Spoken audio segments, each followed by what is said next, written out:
فاعوذ باللہ من الشیطان الرجیم بسم اللہ الرحمن الرحیم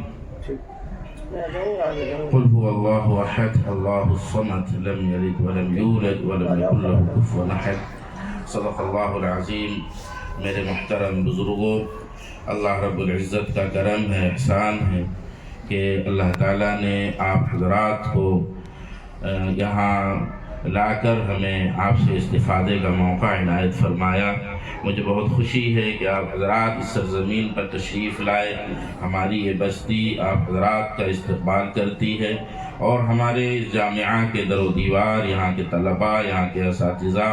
اور یہاں کے رہنے والے تمام آپ کا استقبال کرتے ہیں دل کی گہرائی سے، اور آپ تمام حضرات کا خوب خوب شکریہ ادا کرتے ہیں اور یہ امید رکھتے ہیں آپ سے، بلکہ خصوصی دعوت ہم پیش کرتے ہیں کہ جب بھی آپ اس علاقے میں تشریف لائیں ضرور جامعہ پر آپ حضرات کی حاضری ہو، ہم آپ سے استفادہ کر سکیں، اس کی آپ حضرات سے درخواست ہے۔ اور ہمارے لیے خصوصی دعا بھی فرماتے رہیں یہاں کے بچوں کے لیے اور اس پورے علاقے والوں کے لیے۔ اس پورے علاقے میں معاملہ یہ ہے کہ زیادہ تر باہر کے لوگ رہنے والے ہیں اور کام کاج میں اور مزدوری میں لگے ہوئے لوگ ہیں، کافی غربت بھی کچھ علاقوں میں رہتی ہے جس کی وجہ سے وہاں محنت کی ضرورت پڑتی ہے، اور پھر چونکہ ماں باپ جب مزدوری میں لگے ہوتے ہیں یا کوئی ایسی تجارت میں لگے ہوتے ہیں جن میں ان کو پورا ہی وقت دینا پڑتا ہے، تو ان کے بچوں کی خبر گیری اور ان کے یہاں دین کی خبر کے لیے کوئی موقع نہیں رہتا،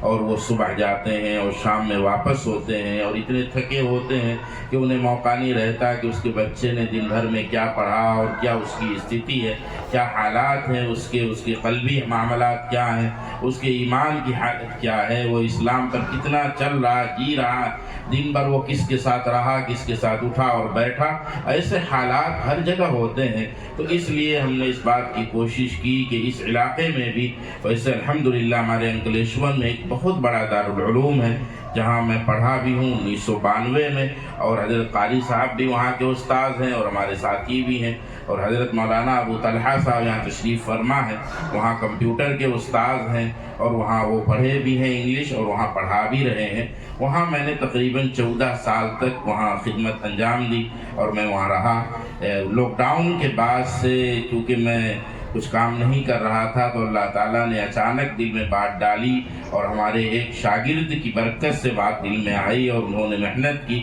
اللہ کے فضل سے 8-9 مہینے کے اندر یہ چھوٹی سی عمارت کھڑی ہوئی، اور بہت فاسٹ، مجھے بھی اس کا اندازہ نہیں تھا کہ یہ 8-9 مہینے میں اتنی بڑی عمارت کھڑی ہو جائے گی، اور اللہ تعالیٰ نے پھر کام بھی شروع کروا دیا۔ ہم نے کہا کہ بڑی جگہ کی تلاش میں رہیں گے اور بڑا کام کرنے کے چکر میں چھوٹا بھی نہیں ہوگا، اس لیے اللہ جو توفیق دیتے ہیں اس کام کو کر گزرو، اور انشاءاللہ دھیرے دھیرے یہ چیزیں بڑی ہوں گی۔ اصل مدرسہ عمارت کا نام نہیں ہوتا، مدرسہ نام ہے جو نظریات اور اسلامی جو چیزیں ہیں اس کے پھیلاؤ کا، اور وہاں پر جو لوگ تعلیم حاصل کرتے ہیں اور دنیا میں کتنا فائدہ اس سے پہنچ جائے، اصل فائدہ اسلامی فائدہ پہنچانا ہی مدرسے کا اصل کام ہوتا ہے۔ اور مدرسوں میں ایسے بچوں کی تربیت تاکہ پورے عالم میں جا کر وہ اسلام کا ڈنکا بجائیں۔ دنیا والے تو دنیا کا ڈنکا بجا رہے ہیں، اس میں کوئی کسر نہیں چھوڑ رہے ہیں، تو مدرسے میں رہ کر یہ بچے، یہ علماء، یہ یہاں پر سیکھ کر جا کر پوری دنیا میں اسلام کا ڈنکا بجائیں، جو ہمارا مقصد اصلی ہے، جس کے لیے ہم پیدا کیے گئے اور جس کے لیے اللہ رب العزت نے اس عالم کو بنایا ہے۔ اس مقصد کے تحت یہ عمارت الحمدللہ قائم ہوئی اور یہاں سے کام کی ابتدا ہوئی۔ اللہ کا فضل ہے کہ ہر 2 مہینے پر، 2.5 مہینے پر جیسے موقع ہوتا ہے اطراف کے علماء کو جمع کرتے ہیں، علماء آتے ہیں، ان کے مکاتب کی اور ان کے محلے کی، ان کے جو گاؤں کی اور شہر میں جہاں بھی وہ رہتے ہیں اس علاقے کی رودات بھی سناتے ہیں اور بتاتے ہیں کہ ہمارے حالات کیا ہیں، ہمیں اور کیا کرنا چاہیے، آگے کیسے بڑھنا ہے۔ لوگ تو دنیا میں مسلسل ترقی کرتے کرتے پتہ نہیں کہاں پہنچ گئے، جہاں یقینی چیز بھی نہیں ہے، جسے آپ چندریان 3 کے نام سے بھی جانتے ہیں، اور بھی بہت ساری چیزیں، وہاں کی زندگی یقینی نہیں ہے، لوگوں نے اپنے پیسے صرف کر کے وہاں پہنچنے کی کوشش کی۔ تو ہم دنیا میں رہ کر یہاں پر کیوں اچھی طریقے سے نہ رہیں، ہم اس میں کیوں ترقی نہ کریں جس کے لیے ہمیں پیدا کیا گیا۔ اس محنت کو الحمدللہ ہم نے شروع کیا اور بہت سارے علماء فکر مند ہوئے اور آتے ہیں، الحمدللہ اس کا مشورہ بھی ہوتا ہے اور وہ لوگ اپنی باتیں بھی پیش کرتے ہیں، اپنی ضرورتیں بھی پیش کرتے ہیں، جہاں دقت آتی ہے وہاں اس چیز کو بھی ذکر کرتے ہیں، پھر اس کے لیے مشورہ ہوتا ہے اور اس دقت کو ختم کرنے کی کوشش کی جاتی ہے۔ خصوصی محنت جو ہے وہ ان چھوٹے بچوں کو جو مکاتب میں آتے ہیں ان کا وقت ضائع نہ ہو، ان کو بہترین انداز میں ہم اسلامی ڈوز کیسے دے سکیں ان کی سطح کے اعتبار سے اس بات کی اصل فکر کی جاتی ہے، اور پھر یہاں پر تربیتی پروگرام بھی ہوتا ہے، اور آئندہ انشاءاللہ اس کا بھی پروگرام ہوگا کہ آپ کو کیسے پڑھانا ہے۔ چونکہ ابھی ہماری 5ویں مجلس ہوئی، اس مجلس میں اس سے پہلے کی جو مجلس ہوئی تھی، چونکہ ایک خاص انداز میں ہماری بچیوں کی اقتدار کا مسئلہ تھا تو اس پر خصوصی میٹنگ ہوئی اور اس میں ہم نے کچھ چیزیں پیش کی کہ اقتدار کی طرف یہ جو قدم بڑھ رہے ہیں اس کی کیا وجوہات ہیں، اور اس کے لیے ہم نے کچھ مشورے اور اس کی وجوہات پر بھی ہم نے گفتگو کی کہ بھئی کیا وجوہات ہیں، اس چیز کا تذکرہ ہو اور اس کے بعد پھر اس پر قدغن لگائی جائے اور روک لگائی جائے کہ ہماری ہی بچیاں کیوں جو دوسرے مذاہب میں جا رہی ہیں، کیا وجوہات ہیں۔ تو اس کی محنت ہوئی الحمدللہ، اور ابھی بھی اس کی محنت ہو رہی ہے، ہم کوشش کر رہے ہیں۔ اس کے بعد جو ہے اساتذہ کی خدمت میں جو مکاتب کے ذمہ دار ہیں ان کی خدمت میں بھی بہت ساری باتیں ہیں۔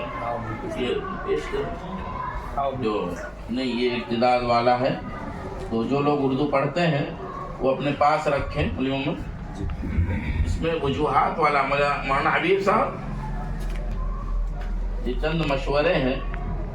کہ بھئی ہم کیا کریں گے جس کی وجہ سے ہماری بچیاں وہ بچ جائیں گی، ہمارے پاس رہیں گی، وہ اسلام سے دور نہیں جائیں گی، اس کی کیسے محنت ہوگی۔ اس میں ایک خاص جو وجہ ہے مولانا حبیب صاحب، ایک خاص وجہ جو ہے ہماری بیجا آرزو میں مطلب یہ کہ ہم لوگ جب بچوں کو اسکول میں بھیجتے ہیں تو اس بات کی کوشش کرتے ہیں کہ میرا بچہ بس ڈاکٹر ہی بنے، میرا بچہ انجینئر ہی بنے۔ اب ہمارے پاس وسائل نہیں ہیں، وسائل نہ ہونے کے بعد بھی ہم اپنی بچی کے بارے میں بھی یہی سوچ رہے ہیں اور بچے کے بارے میں بھی سوچ رہے ہیں۔ تو ہماری رائے یہ ہے کہ آپ کی جتنی وسعت ہے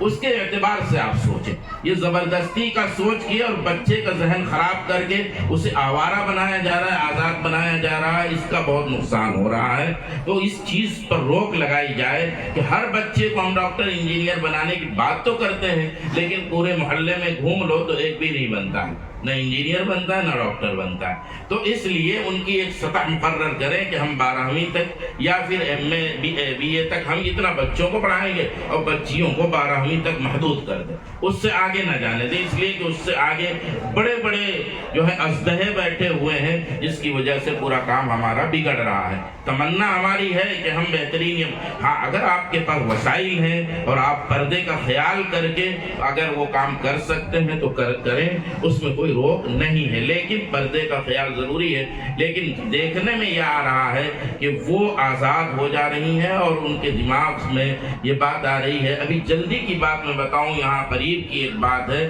پولیس اسٹیشن اس بچی کو لے جایا گیا تو اس نے کہا کہ میں لڑکوں سے بات کر رہی ہوں تو کیا حرج ہے، یہ مسلم بچی کی بات ہے۔ اسے یہی نہیں بتایا گیا کہ مسلم کوئی بھی لڑکا ہو اس سے آپ کو بات کرنا جائز نہیں ہے، لیکن اسکول میں یہ بتایا گیا آپ کو فری رہنا ہے، آپ کو جھجک کیسے۔ اور اب تو بیٹھنے کا سسٹم یہ بنایا جا رہا ہے کہ ایک کرسی پہ لڑکا بیٹھ رہا ہے، بازو میں لڑکی بیٹھ رہی، یہ سسٹم ابھی شروع کیا گیا ہے۔ اور آگے جو ایک نظام آ رہا ہے ان کا اسکولی نظام، جو ان کا نصاب ہے وہ بہت خطرناک نصاب ہے، وہ پوری طریقے سے ایمان کو سلب کر لے گا۔ تو اس کی یہ خاص وجہ ہم نے اس کے اندر ذکر کی ہے۔ پھر اس کے بعد جو عورتیں ہیں، عورتوں کی باقاعدہ مجلس محلے کے اندر 15 دن پر ایک مجلس یا 1 مہینے پر ایک مجلس ان کی ہو، اور اس میں ان بچیوں کو بھی بلایا جائے۔ ابتدا میں اگر ایسا لگتا ہے، بعض دفعہ ایسا ہوتا ہے کہ بہت پڑھا لکھا علاقہ ہے تو پڑھا لکھا علاقہ پینٹ شرٹ پہنتا ہے، جینس پہنتا ہے، چاہے لڑکیاں ہوں چاہے لڑکے ہوں، تو اب ان کو اگر ہم کہیں گے تم پردے کے ساتھ ہی آؤ، بغیر پردے کے مت آؤ، تو وہ محروم ہو جائیں گے۔ اس لیے حضرت مولانا مفتی عبدالقوی صاحب حیدرآباد سے بھی تشریف لائے تھے، انہوں نے مشورہ یہ دیا کہ اگر بے پردہ بھی آتی ہیں آنے دو، قریب آنے دو، قریب آئیں گی، اس کے بعد پھر دھیرے دھیرے انہیں سمجھ میں آئے گا اور پھر وہ دین اسلام سے قریب ہوں گی تو اپنے آپ کو پردہ کرنے لگیں گی۔ تو یہ 15 دن پر یا مہینے میں ایک مرتبہ علماء کا کام ہے کہ وہ مجلس اپنے اپنے علاقوں میں محلوں میں کریں، دوسرے محلے میں بالکل نہ جانے۔ اگر محلہ بڑا ہے، چھوٹا محلہ ہے تو دوسرے محلے سے بھی بلایا جا سکتا ہے۔ اس کی وجہ یہ ہے کہ دوسرے محلوں میں جانے سے بہت ساری برائیاں پھر پیدا ہوں گی، تو کوشش یہ کی جائے کہ اپنے ہی محلے میں اس کام کو کیا جائے، اور پھر اپنے ہی اس محلے میں ایسی ٹیم بنائی جائے جو نوجوانوں کی ٹیم ہو، اور وہ 3 لوگوں پر کم سے کم مشتمل ہو۔ وہ 3 لوگوں کو ذمہ داری دی جائے کہ آپ کے جتنے نوجوان ہیں جو فالتو بیٹھ کر، جو آج کل ایک چیز نشے کی عام ہو رہی ہے، وہ گولیاں، دیکھو شراب پینے کو تو حرام سمجھ رہے ہیں لیکن وہ نشے کی گولی اسے حرام نہیں سمجھتے، حالانکہ پیارے آقا صلی اللہ علیہ وسلم کی طرف سے آرڈر ہے کہ جو بھی ایسی چیز ہو جس میں نشہ ہے وہ حرام ہے، چاہے وہ تھوڑا نشہ ہو چاہے زیادہ نشہ ہو، ہر مسکر چیز، ہر نشہ آور چیز حرام ہے۔ لیکن ہمارے بچے اسکولوں میں جا رہے ہیں اور وہ گولیاں کھا رہے ہیں، اس سے نشہ کر رہے ہیں، یہ بہت خطرناک۔ میں یہاں قریب کی ایک بات کرتا ہوں، ایک نوجوان نے تقریباً 27 لاکھ کی وہ گولی کھائی ہے، 27 لاکھ کی، اور نوبت یہ آ گئی کہ اس نے اپنے باپ کو باقاعدہ تماچے مارے تھے۔ یہ حالات ہو رہے ہیں، ہمارے معاشرے کے حالات ہو رہے ہیں۔ جب مسلموں کی بات میں کر رہا ہوں، غیر مسلموں کو چھوڑ دیجیے آپ، تماچے مارے۔ حالانکہ وہ بچہ جب پیدا ہوا تھا تو 4-5 بچیوں کے بعد پیدا ہوا تھا، اس باپ نے بڑے دھوم دھام سے محنت کی تھی اور لوگوں کو دعوت دی تھی، لیکن معاملہ یہ ہوا کہ آج کے دن وہ 27-28 لاکھ کا وہ ڈرگس کھا گیا اور اس کے بعد باپ کو مارا۔ تو یہ تربیت کی کمی، یہ یہاں کی میں بات کر رہا ہوں، میں دور نہیں جا رہا ہوں۔ تو حالات بہت خراب ہیں، اس لیے ہم لوگوں کو اس کی محنت کی ضرورت ہے، اور ہر والد اور ہر ماں اس کی فکر کرے کہ میرا بچہ کہاں جا رہا ہے، کس کے ساتھ بیٹھ رہا ہے، کس کے ساتھ اٹھ رہا ہے، کیا کر رہا ہے۔ اس کی ذمہ داری صرف مولویوں کی نہیں ہے، ہم سب کی ہے۔ اگر ہم سب اس پر محنت کریں گے تو انشاءاللہ ہمارا یہ کام بار آور ہوگا، اس کا پھل آئے گا، اس کا ثمرہ ظاہر ہوگا اور فائدہ ہوگا، اور معاشرے میں وہی برکتیں، وہی روحانیت آئے گی جو صحابہ کے معاشرے میں آئی تھی۔ تو اس کی محنت ہمیں کرنے کی ضرورت ہے۔ تو یہ تمام چیزیں ہیں، اور پھر اسلام میں جو قرآن کریم کی اہمیت ہے اس پر زیادہ توجہ دی جائے، اس لیے کہ قرآن کریم سے ہماری جو دوری ہے اس کی وجہ سے اللہ تعالیٰ نے ہمارے اوپر دشمنوں کو مسلط کیا۔ تو قرآن سے جو دوری ہو رہی ہے اس دوری کو ختم کیا جائے، اور یہ ہر ایک کے یہاں، سب کے یہاں، جہاں زیادہ قرآن پڑھایا جاتا ہے وہاں بھی یہ حال ہے، جہاں نہیں پڑھایا جاتا وہاں بھی یہ حال ہے۔ تو اس کی کوشش کی جائے۔ اور اس کے علاوہ ایک بہت بڑی چیز، میں بار بار اس کا تذکرہ کرتا ہوں، مولانا خلیل صاحب، بیعت عقبہ ثانیہ کے موقع پر ہمارے نبی صلی اللہ علیہ وسلم نے جب مدینے سے مدینہ والے آئے تھے انصار، اور اس وقت وہ حضرت مصعب بن عمیر کی محنت سے آئے تھے، تقریباً 70-72 لوگ تھے، تو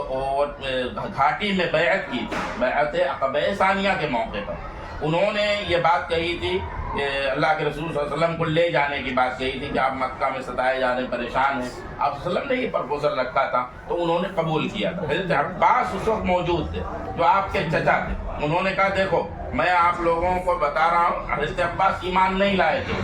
انہوں نے کہا کہ ابو طالب کے انتقال کے بعد سے ہم نے ذمہ داری لی ہے محمد الرسول اللہ صلی اللہ علیہ وسلم کی حفاظت کی، کہ ہم ان کو ذرہ برابر کسی دشمن کے حوالے نہیں کریں گے۔ اگر آپ لوگ اپنی جان سے زیادہ محبوب رکھیں گے تو ہم جانے دیں گے، ورنہ ہم آپ کے یہاں نہیں جانے دیں گے، ہم ان کی حفاظت کریں گے۔ آپ پیارے آقا صلی اللہ علیہ وسلم کی حفاظت کے لیے انصار نے یہ کہا تھا کہ ہم اپنی بیویوں سے زیادہ آپ کی حفاظت کریں گے۔ اور ایک صحابی تو کھڑے ہوئے کہنے لگے اللہ کے رسول بیویاں تو الگ بات ہے، ہم اپنی جان سے زیادہ آپ کی حفاظت کریں گے۔ اس وقت پیارے آقا صلی اللہ علیہ وسلم نے یہ فرمایا تھا کہ آپ خوش ہوں یا غمی میں،